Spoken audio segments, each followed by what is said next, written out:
Nora was standing in the middle of a cold, empty place. 노라는 춥고 아무도 없는 곳에 서 있었어요.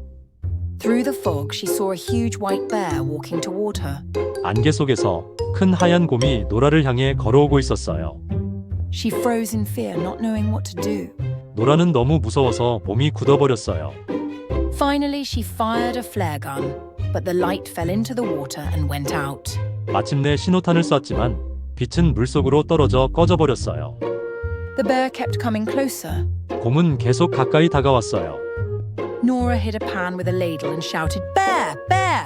노라는 국자로 냄비를 두드리며 곰이야, 곰이야 하고 외쳤어요. The bear stared at her, but she kept making noise. 곰은 노라를 바라봤지만 노라는 계속 소리를 냈어요. At last, the bear turned away and slipped into the water.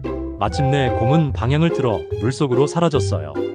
Nora realized something important. She didn't want to die. 노라는 중요한 걸 깨달았어요. 죽고 싶지 않다는 거였죠. Later, she rowed a boat with other scientists studying the Arctic. 그 후 노라는 북극을 연구하는 다른 과학자들과 함께 배를 탔어요. She saw birds and green plants growing on rocks.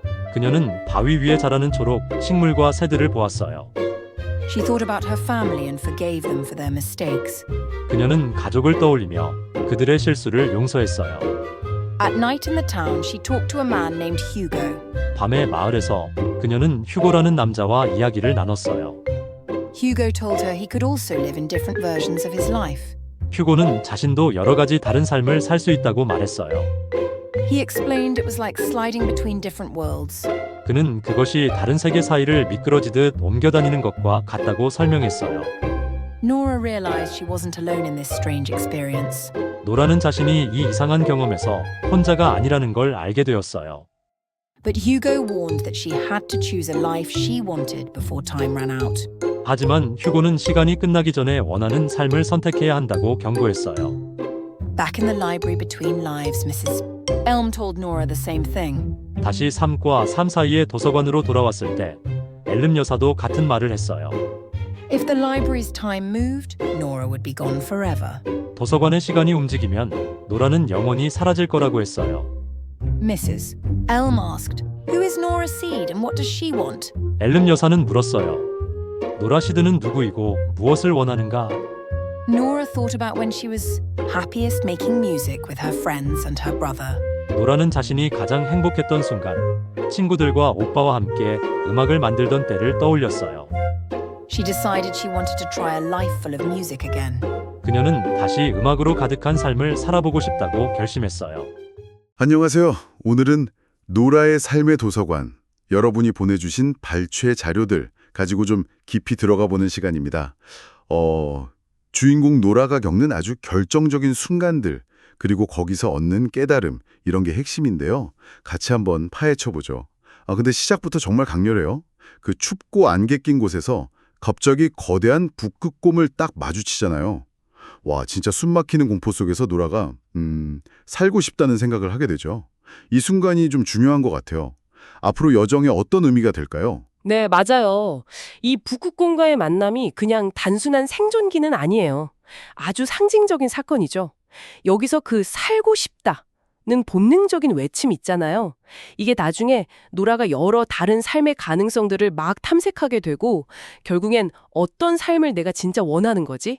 이 질문으로 가게 만드는 뭐랄까 그 출발점, 원동력이 되는 거죠. 그 장면 다시 생각해보면 신호탄은 물에 빠져서 꺼져버리고 완전 절망적인 상황인데 그래도 막 냄비 두드리면서 곰이야 외치고 그 처절함 속에서도 어떻게든 살아남으려는 몸부림이 느껴져서 참 인상 깊었어요. 정말 그렇죠. 근데 더 중요한 건 제 생각엔 곰이 물러가고 난 뒤의 감정이에요. 이게 그냥 살았다 하는 안도감이 아니고요. 죽고 싶지 않다. 어쩌면 노라가 처음으로 아주 명확하게 느낀 삶에 대한 의지랄까요? 그 이전에는 그냥 막연하게 불행하다 이런 느낌이었다면 이제는 삶에 대해서 좀 더 능동적으로 갈망하게 되는 거죠. 여기서부터 그게 싹 튼다고 봐야 해요.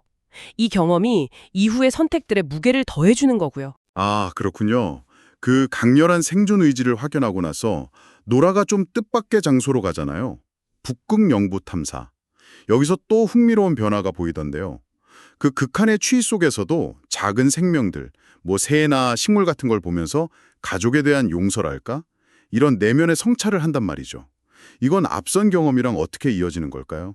네, 그 성찰의 과정에서 휴고라는 인물을 만나는 게 또 하나의 어떤 전환점이 돼요. 휴고도 노라처럼 여러 다른 삶들을 이렇게 미끄러지듯 경험하는 존재잖아요. 이 만남이 노라한테는 아, 나만 이런 게 아니구나 하는 약간의 안도감을 주기도 하지만 동시에 아주 중요한 경고를 던져요. 시간이 얼마 없다는 거. 그리고 그 수많은 가능성 중에서 진짜 원하는 삶을 선택해야 한다는 거죠. 뭐랄까, 가능성이 무한하지 않다는 걸 깨닫게 해주는 거예요. 아, 휴고의 경고가 있었고 그게 또 3과 3 사이의 도서관에서 엘름 여사를 통해서 더 확실해지는 거군요. 도서관 자체도 영원한 게 아니고 빨리 선택하지 않으면 노라라는 존재 자체가 사라질 수도 있다. 이런 경고까지 받으니까요. 여기서 던져지는 그 질문이 정말 핵심인 것 같아요. 맞습니다. 바로 그 엘름 여사의 질문, 노라 시드는 누구이고 무엇을 원하는가? 이 질문은 노라가 겪었던 모든 경험들, 그러니까 북극곰 앞에서 느꼈던 그 생존 본능, 또 북극에서의 성찰, 휴고와의 만남과 경고, 이 모든 걸 다 꿰뚫으면서 답을 요구하는 거죠. 과연 이 질문 앞에서 노라는 어떤 선택을 할까? 이게 중요해지는 지점입니다. 결국 노라는 과거를 돌아보죠. 자기가 가장 행복했던 순간, 친구랑 오빠랑 같이 음악 만들었던 기억이요. 그 순수했던 즐거움의 기억이 이제 현재의 선택 기준이 되는 건데 그래서 음악으로 가득한 삶을 다시 한번 해보겠다. 이렇게 결심을 하죠. 네, 그런데 여기서 우리가 좀 생각해 볼 지점이 있는 것 같아요. 노라는 분명 과거의 행복을 기준으로 미래를 선택했거든요. 자료들을 보면 이건 충분히 의미 있는 선택이에요. 하지만 동시에 휴고나 일름 여사가 경고했던 그 시간의 제약이라든지 선택의 무게 같은 걸 정말 온전히 고려한 최선의 선택일까? 하는 의문이 남는 거죠.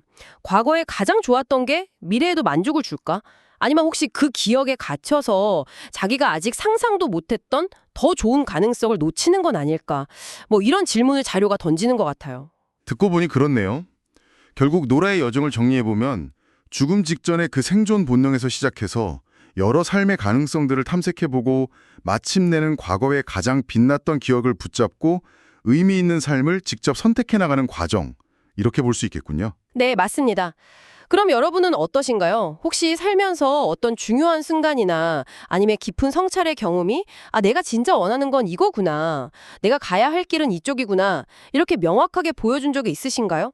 노라의 이야기가 어쩌면 여러분 각자에게 내가 선택할 가치가 있는 삶은 과연 뭘까 한 번쯤 돌아보게 하는 그런 계기가 될 수도 있겠습니다. 마지막으로 한번 이런 생각을 던져보고 싶어요. 노라처럼 과거의 행복에 기대는 선택 말고요. 만약에 전혀 알 수 없는 미지의 가능성, 정말 상상조차 못했던 길 중에 진짜로 충만한 삶을 찾을 수도 있었다면 어땠을까요? 어쩌면 과거의 경험이라는 게 때로는 미래의 더 큰 가능성을 보지 못하게 가리는 그런 안개가 될 수도 있지 않을까요? Welcome to the Deep Dive.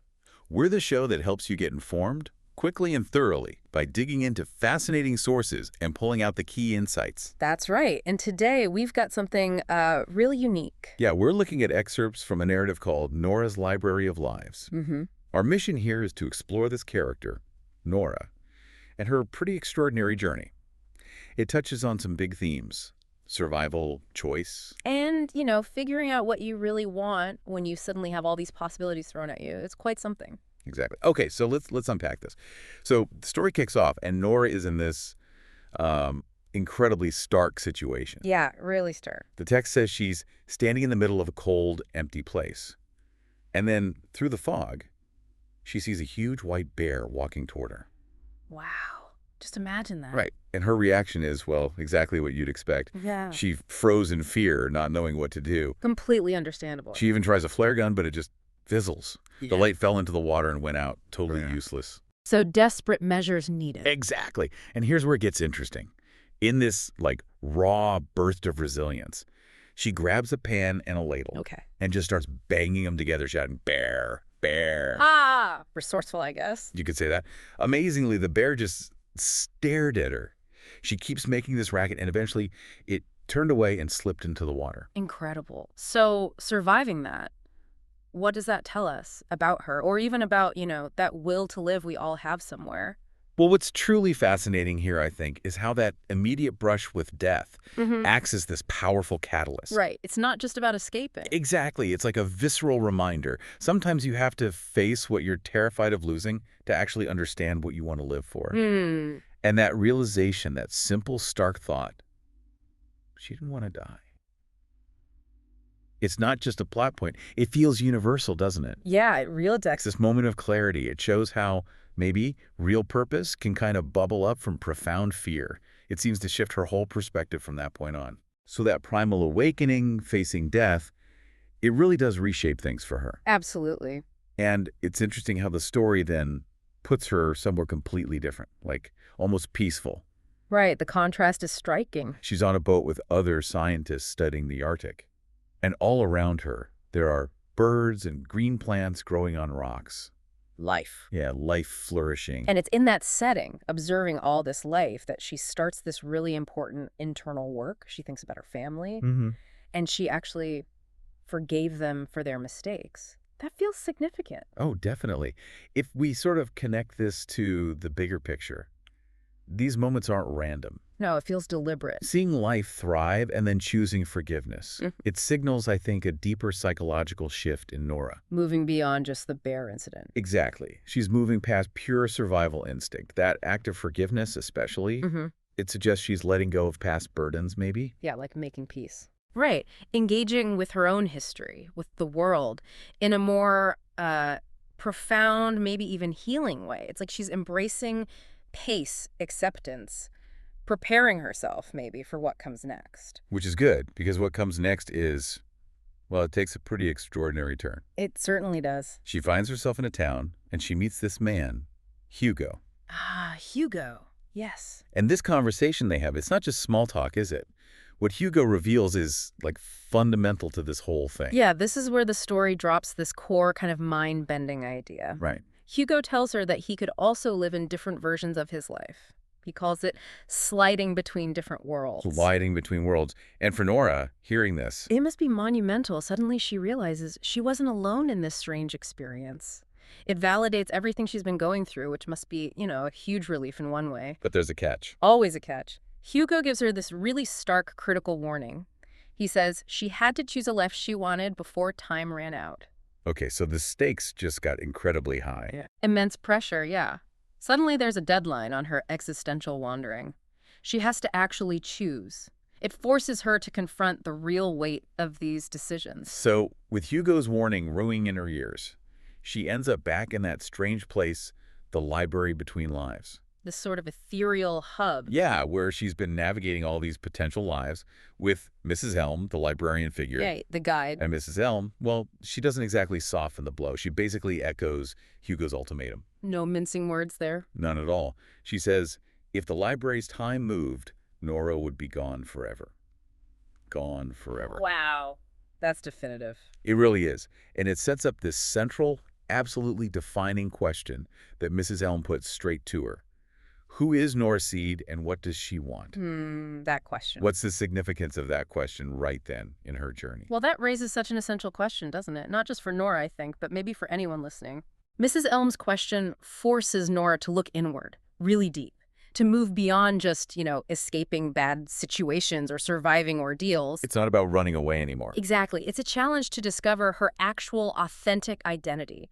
What does she truly desire when you strip away the regrets, the external pressures? Who is she really? Right. It pushes her to define her purpose, not by what she's fleeing from, but what she genuinely wants to run towards. It's really a foundational moment of self-discovery, of self-actualization, maybe. Okay, so faced with that huge question, who are you, what do you want? Nora has to make a choice, a really defining choice. The choice. And the narrative tells us she actually takes the time to reflect. She thinks back, trying to pinpoint times when she was genuinely happiest. Looking for those moments of true joy. Yeah. And what comes up? Making music with her friends and her brother. That memory seems to shine through. Music. Connection. It clearly resonated very deeply, served as a kind of anchor or a beacon. And because of that memory, her final decision becomes clear. She decides she wanted to try a life full of music again. Right. Back to that source of joy. Yeah. So what does this all mean for Nora and maybe What can we take away from it? Good question. Well, Nora, choosing that life of music, it feels really significant, doesn't it? Because it's rooted in something positive, genuine joy, real connection. Not fear, not obligation. Exactly. She isn't just picking a life to survive in. She's choosing one that lines up with moments where she felt authentically happy, authentically herself. It's a move towards something, not just away from everything else. Precisely. It's not just an escape anymore. It's a conscious embrace of, fulfillment, perhaps. Yeah. It really highlights this idea that maybe true purpose often lies where our deepest joy connects with who we really are. Nora's whole journey through this library of lives, Yeah, it's quite a transformative deep dive, isn't it? absolutely. I mean, from facing down a polar bear, confronting that raw fear of death, to navigating these totally mind-bending choices about who she is, what life she wants, across different realities. Yeah, the scope is huge. And ultimately, she defines her own path. She chooses a life based on, well, on joy. Yeah, and Nora's journey, it really does vividly highlight these profound questions, doesn't it? Like, what truly makes us happy? Right. And what choices would we make if we actually had the chance to redefine our lives like that? If you could slide between worlds. Exactly. Her experience starts with just wanting to live, that primal urge we talked about, but it evolves really beautifully, I think, into this conscious search for a life that's truly worth living. So thinking about Nora's story, how does it prompt you, the listener, to consider what life you would choose if you had that kind of chance? Or maybe just what moments truly define your happiness right now? Powerful questions. Definitely something to ponder as you navigate your own unique journey. We really hope this deep dive into Nora's extraordinary story has given you some interesting things to think about. Yeah, food for thought. Till next time.